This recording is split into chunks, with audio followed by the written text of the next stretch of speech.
Hello everyone and welcome to this video. I hope everybody is doing great today. If you're new here on my channel, welcome. And if this content resonates with you, please like and subscribe. I also have a free gift. It's a free guided meditation that I have created, and you can find that in the description box below. So today I'm going to talk about something that I see in my coaching practice quite frequently, and I'm going to give you an example kind of to set the context for this situation. So one of my employees in my brick and mortar business that I have, she came to me. She's a young woman in her 20s, and I heard through the grapevine that she was having some concerns and issues, and she wanted to talk to me about it, but she wasn't. Like it has been probably several weeks that she mentioned it to someone, and then she just would not bring it up. So when I invited her, I basically sat down with her and I said, okay, well, what's going on? And she said that the reason why she was not willing to bring it up with me is because she was really afraid. And the reason, which was shocking to me because I never knew that, but the reason was that she thinks that she has this speech impediment and that she has this difficulty talking, and that's why she is like literally shy to speak to people, and she just prefers to keep quiet. And she used such terms related to herself. She said that, well, she thinks that she sounds really stupid when she talks, and she catches herself that when she gets a little bit nervous speaking to someone, she starts to stutter. And she was in a speech therapy when she was a child, like when she was 5 or 7 years old. And like her sister was really like mean to her and teased her about it. And I was surprised, but I do see it a lot in people in general. I think we all have that. But the point is that her impression of what she is was completely different from mine or anybody else who knows her. Because my experience of this woman is that she's very well spoken. She is very concise and very like precise in how she actually, how she speaks. And she has, I never heard her stutter. And that was the experience of people who work with her every single day. But her own experience in her own head was that she sounds stupid, that she cannot speak without stuttering, so she's avoiding conversations with people. And that's why she was avoiding conversation with me, because it was a topic that was a little bit heated, well, in her mind. And that's why she was avoiding that conversation, right? But the perceptions are completely different. So this is something that is purely she created in her own mind when she was 5 or 7 years old, and she went to speech therapy. And in fact, she told me that maybe she should go to speech therapy again. And right then and there, I gave her a little coaching session because she doesn't need a therapy now. She doesn't need any speech therapy now. She speaks perfectly. It's just this remaining anxiety, and in her own mind, she sees herself as that 5-year-old child who is stuttering and who cannot speak and who is being bullied for it, right? But this is not the reality anymore. Now she's 24 years old and she has none of these issues. The only issues that she has remaining is that a little bit of that anxiety, right? Thinking that she is that. And we all have that to some extent, right? We all have those situations where in our own mind, we see ourselves much less than other people actually perceive us. And I have so many examples of that. Like there are women who say that let's say they work a 9-to-5 job and they want to start their own business. And this is their dream, and they're praying about it, they're manifesting it. And then that opportunity comes along, and they literally, on one hand, they really want it, but on the other hand, they're pushing it away because they're saying that, well, can I even do that? Like, is it too much for me to even want that? Is it something that I can actually have?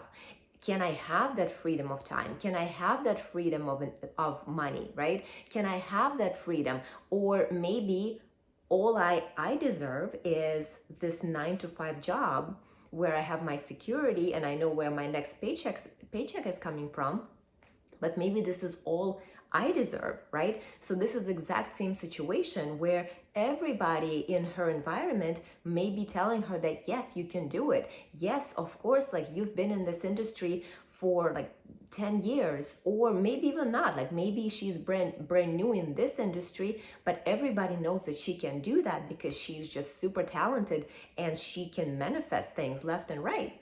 Right? But in her mind, she thinks that she has some kind of an impediment, that she maybe is not worthy of having that.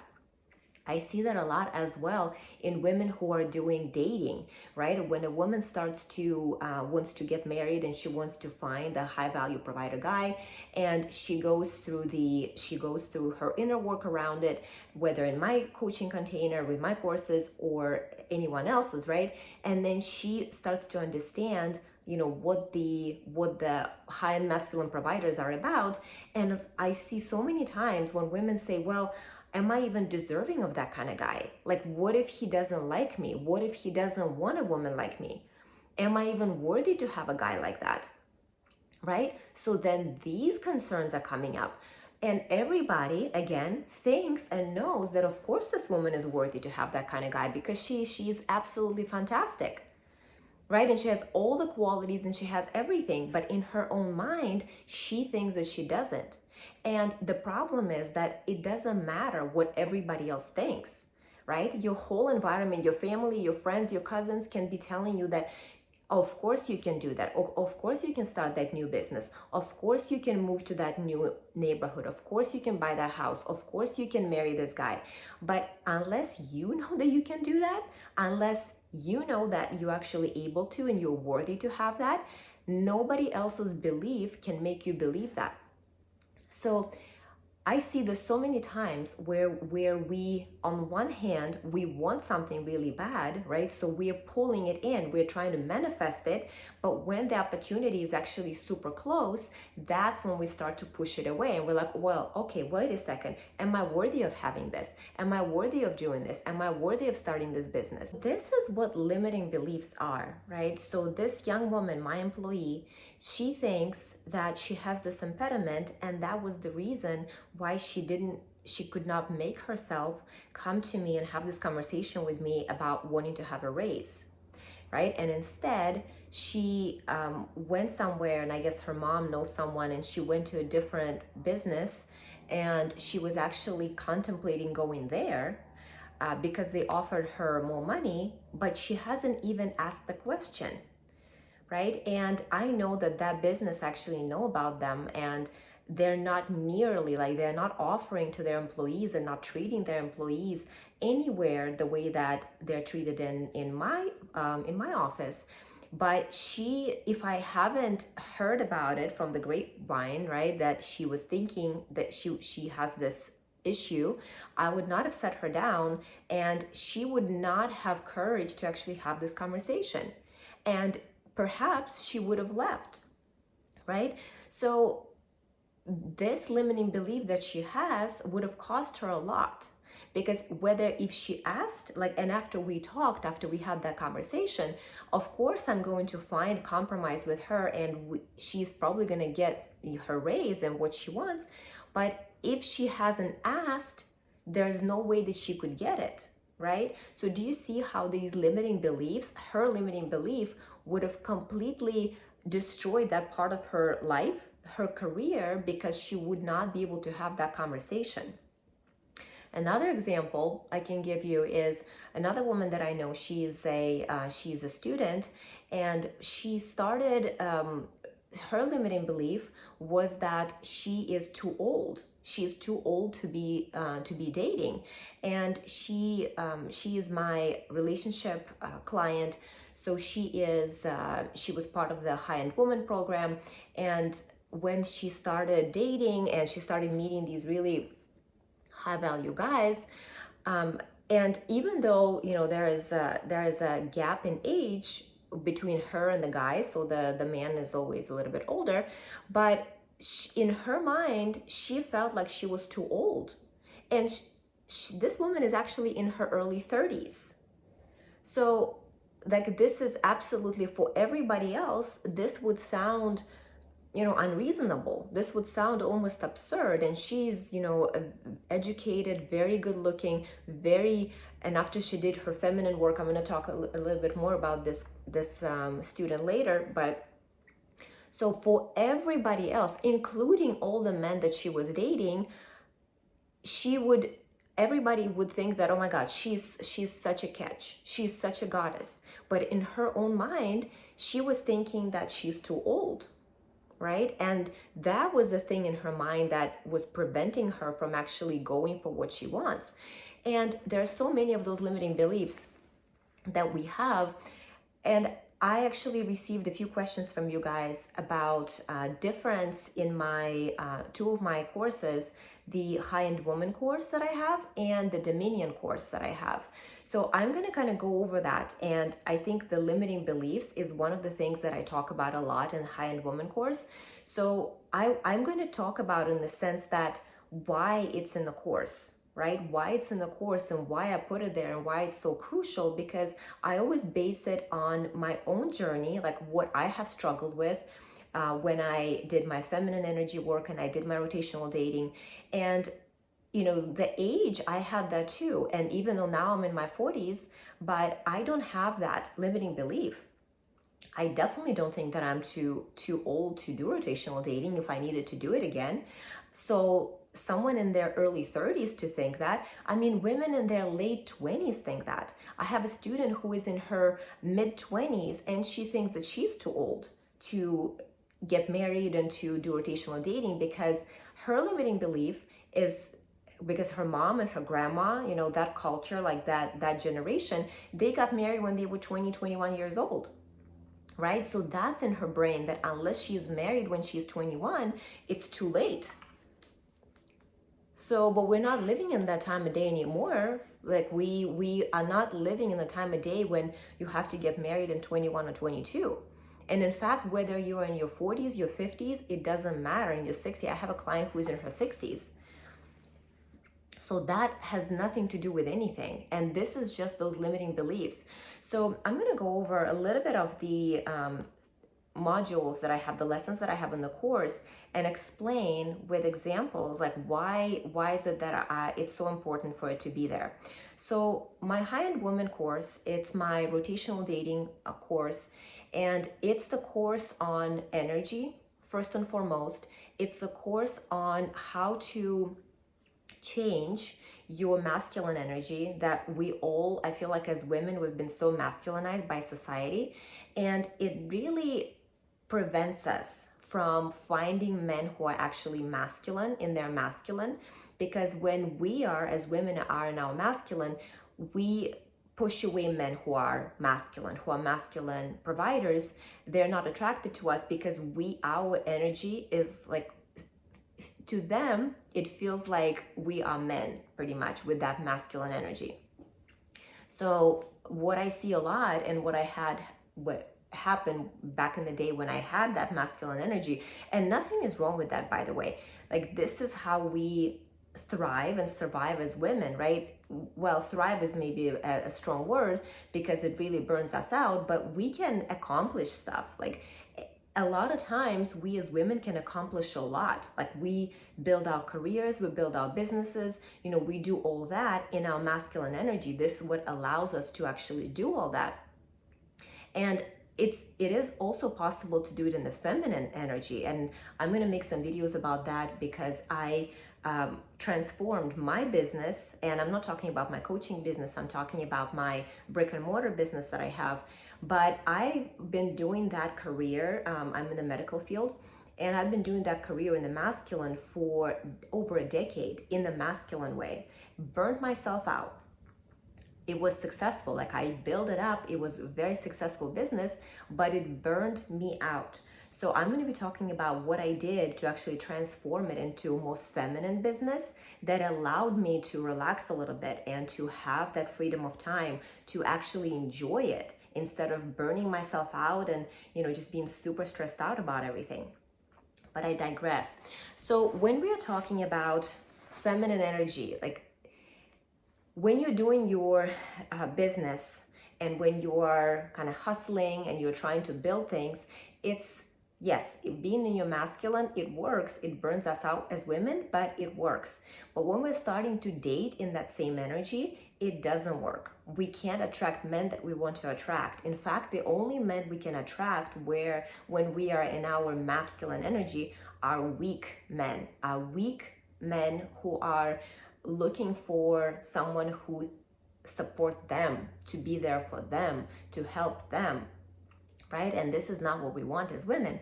So when we are starting to change our energy from that masculine paradigm to feminine paradigm, it is mind-blowing, right? I remember that my journey, I was so conditioned to be a certain way that it was a process, right? So it was a process, and I had to do exercises. I had to just get myself in that vibe of feminine energy, because this is what is native to us, right? We're women, so we function best in that energy, and we're most rested and most rejuvenated in that energy.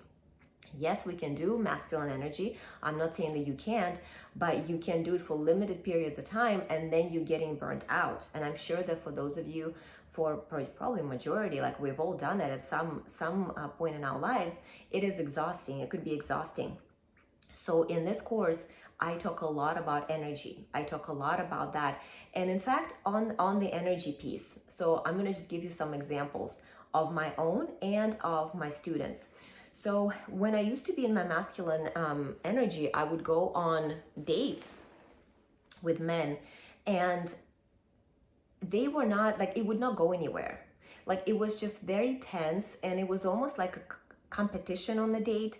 It was very, very much just like head-to-head mental connection, and I was not able even to get a second date, right? And that's what the experience of some of my students and clients is, that they would go on dates, and they were attractive women, right? So men would ask them out a lot, and they would go on a date, but then they could not get a second date. And their question was like, what is happening? Like, I can get this first date, but then they don't call me back. Men don't call me back. They don't ask me out again. So it could be super frustrating, right? So, but this is why. So I break that down. Like, what is happening there? Like, why you can get a first date and then you can't get a second date? So this has to do with the energy piece of that. And then I really break down the girlfriend status, right? In our society, we're so used to being in the status of a girlfriend. We're so used to how this thing has to go. Like, so you start as a girlfriend, you meet a guy, you become a girlfriend, and then you date him until he proposes. Unfortunately, a lot of times while you're dating him, you are kind of devaluing yourself because he is getting you without the status, without his commitment of actually being married to you. So slowly but surely, you are degrading yourself, you are devaluing yourself, and then he thinks that, something is literally wrong with you because you're not requiring him to, you gave him everything without requiring him to marry you. And a lot of times women come to me and they've been dating someone for years, and it didn't go anywhere. And whenever they bring the subject of marriage, it never goes anywhere, right? So I think a lot of women have been in that situation. So, but it's in our mind. It's in our mind that kind of this is how it has to be. Like, this is that process, but it isn't. It really isn't. So being a girlfriend is not really something even natural that we are doing if we're speaking from the evolutionary standpoint. So having that mentality and knowing how to think about it, first of all, so changing your mentality is step one, I would say, and then learning how to talk about it, how to embody it, and how to talk about it with men. So that is one of the lessons. Then, and there's so much more. I'm just only going to talk about certain things with examples. So red flags and green flags. So a lot of times as women, we are attracted to men that are not very healthy. And that comes from either our childhood, our background, I had a client who met, so started rotationally dating with me, and she started dating all these really great guys. And one guy in particular, he proposed to her and she accepted. But her thing was, I'm not really very attracted to him. Like, I'm not really attracted to him in the way that I used to be with these other men that she was dating. And having said that, like the other men that she was dating, it was not good relationships. Like it was infidelity involved. It was like they were not treating her really well at all. And this guy comes along and he's a masculine provider, treats her like a princess. And she is telling me that, well, I'm not really very attracted to him. And knowing that she has that background, right? She used to be attracted to these different guys, but this is what it is. Like sometimes we are attracted to our trauma. We are attracted to people who brought that trauma on. And this is, you know, and it could be infidelity. It could be lack of consistency. It could be consistent chasing, like you have to chase the guy, and unless you have to chase him, you're not attracted to him, right? So if his attention is constantly on you, then you feel like, well, I'm not really attracted to this guy.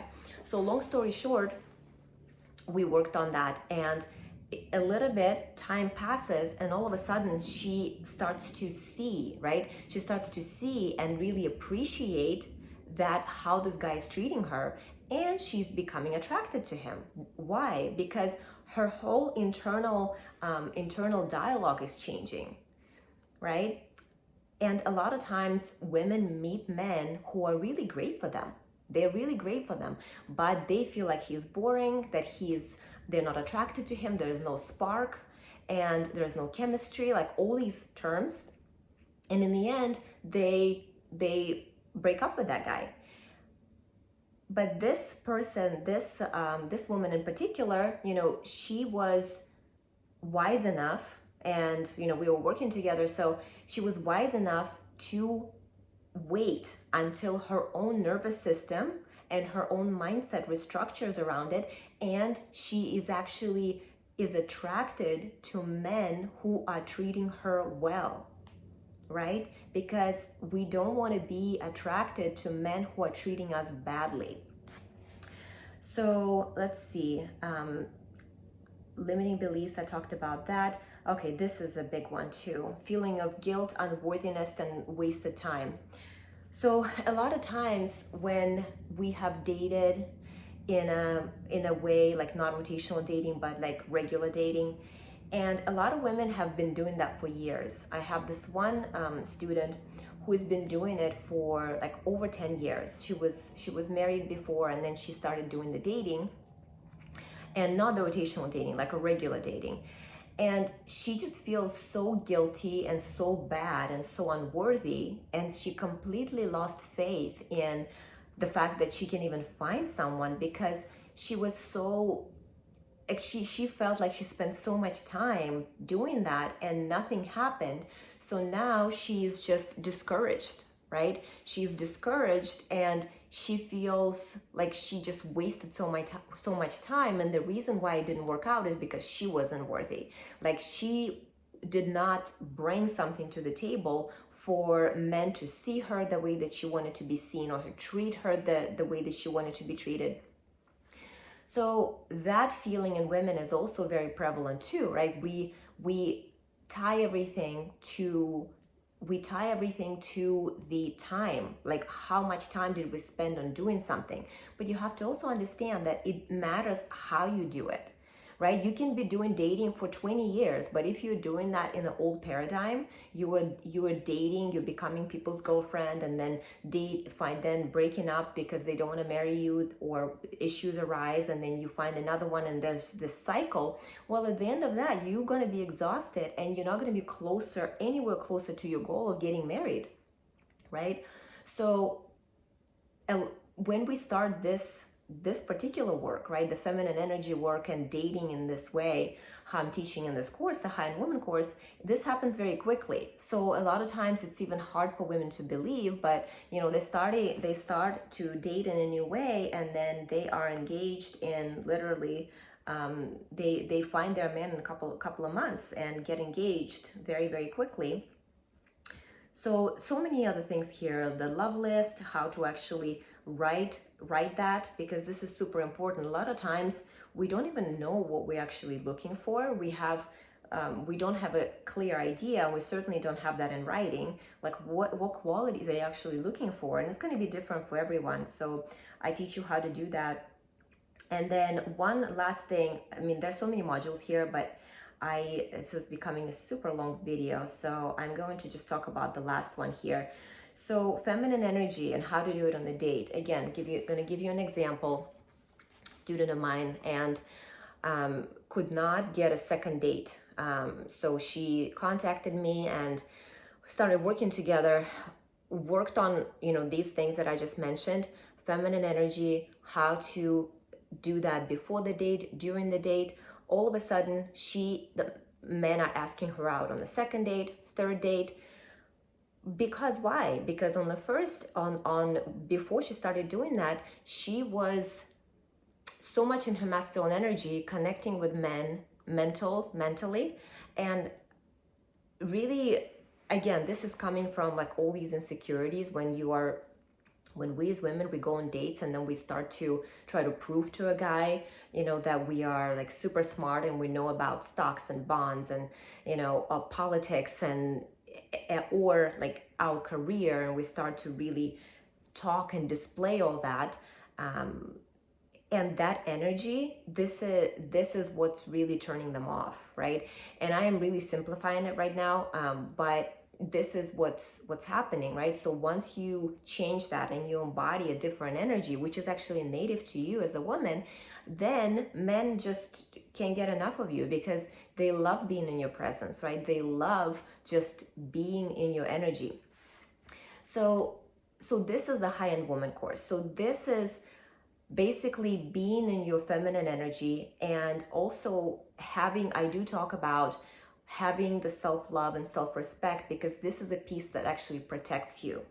Now, the way that Dominion course is different from it, and it is great in conjunction with High End Woman, because once you start to embody your feminine energy and you just become so magnetic and so irresistible, and being in your feminine energy, it's almost difficult to have those like boundaries, and because you're having so much fun, like when you go on dates, you're having so much fun that it's hard for you to even say, okay, like it's getting late, like I need to go home, right? Because you're having such a blast on the date. So or even having other boundaries around like, okay, what your level of affections that you're going to display on these dates. So unless you have that written down, and unless you have that, you become very, very attractive, but you also become vulnerable in a sense. And Dominion, my course Dominion, talks about recognizing certain things very early on. So it's about recognizing the energies. We all have those moments where we look back in our lives and we think about certain situations, and we know that, okay, you know what, that was the moment. That was the moment where I had that intuition. I noticed something and I didn't react to it, right? I closed my eyes on it and I did not notice it in the moment. And that's how I got in the wrong job. That's how I moved to a wrong place. That's how I got in the wrong relationship, right?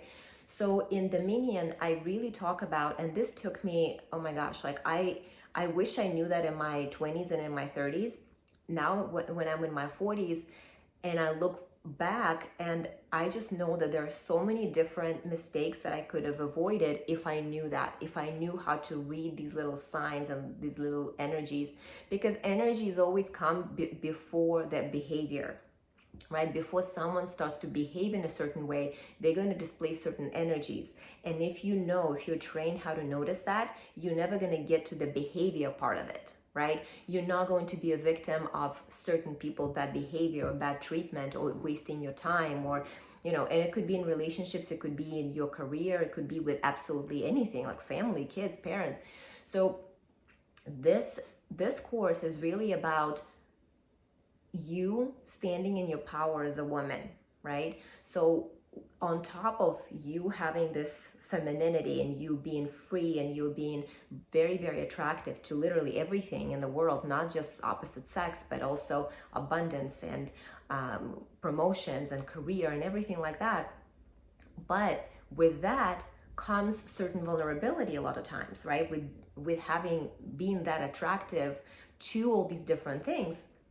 So Dominion is really about how to stand in your power as a woman, and what do you have as your foundation.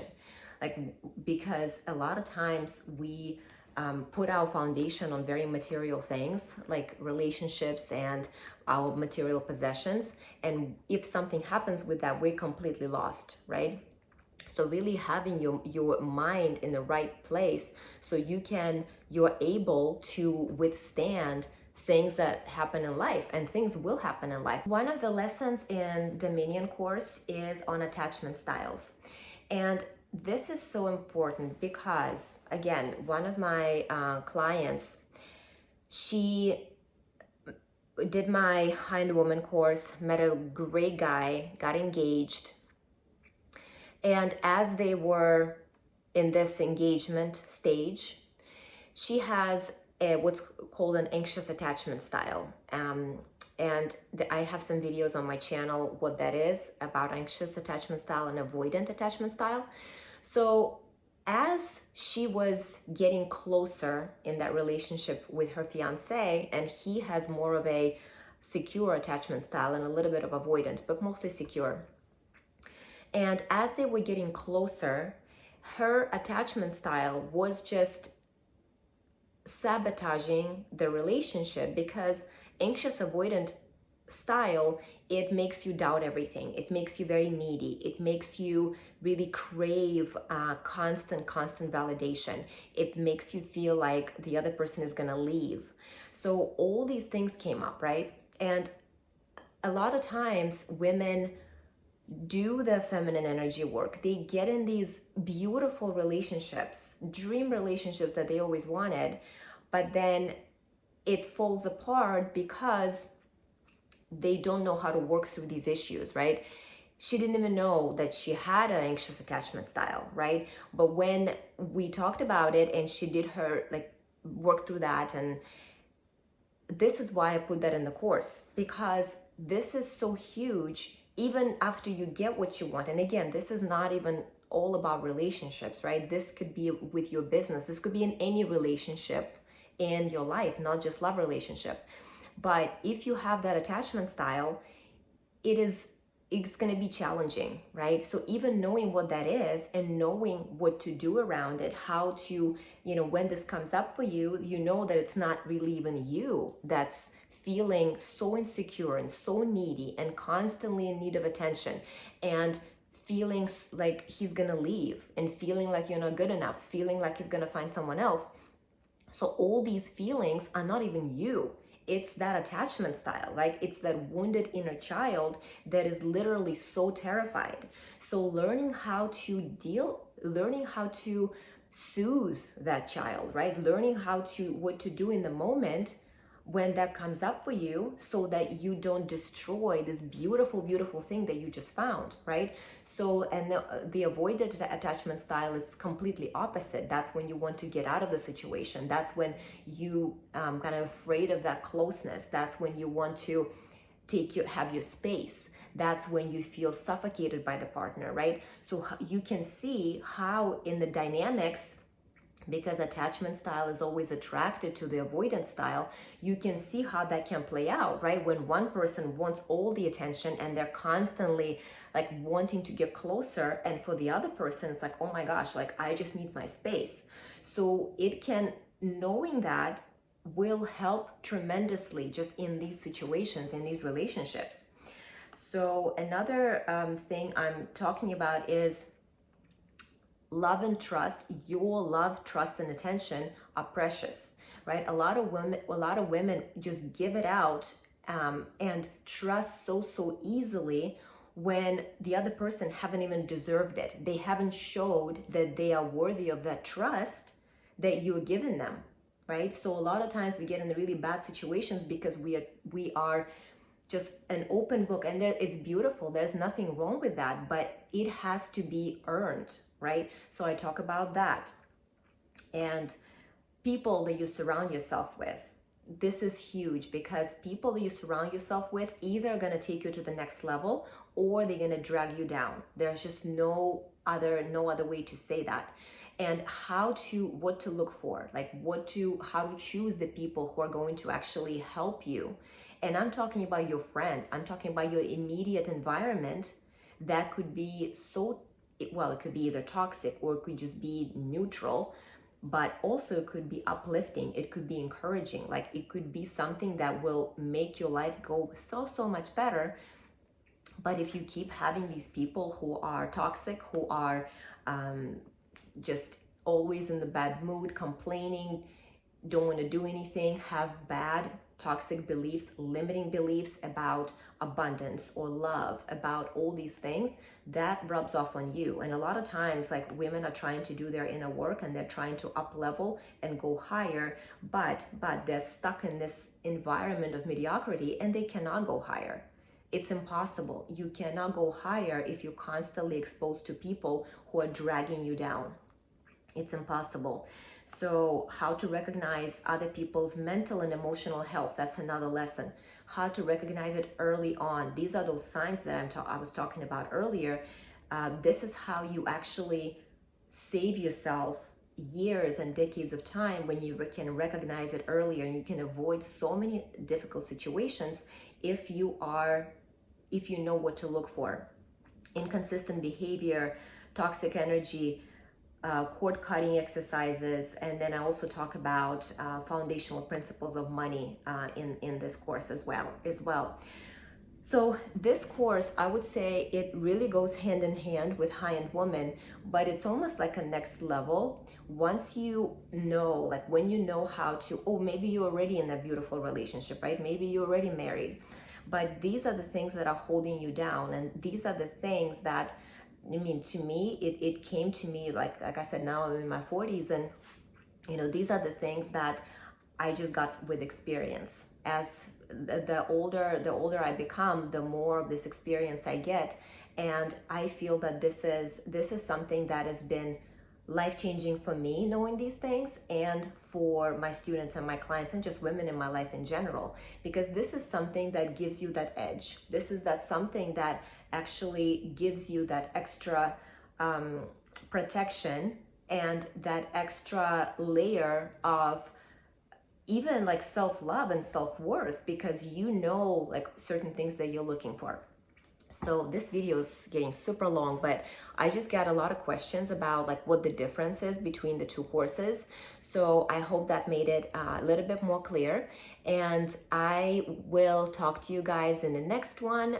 In fact, actually, for these two courses, since I talked about them so much, for the next 24 hours, they're going to be on flash sale. So information of that is going to be in the description box. So go ahead and check it out. And other than that, I love you all. I'm sending you all the love and all the blessings. And I will talk to you guys in the next video.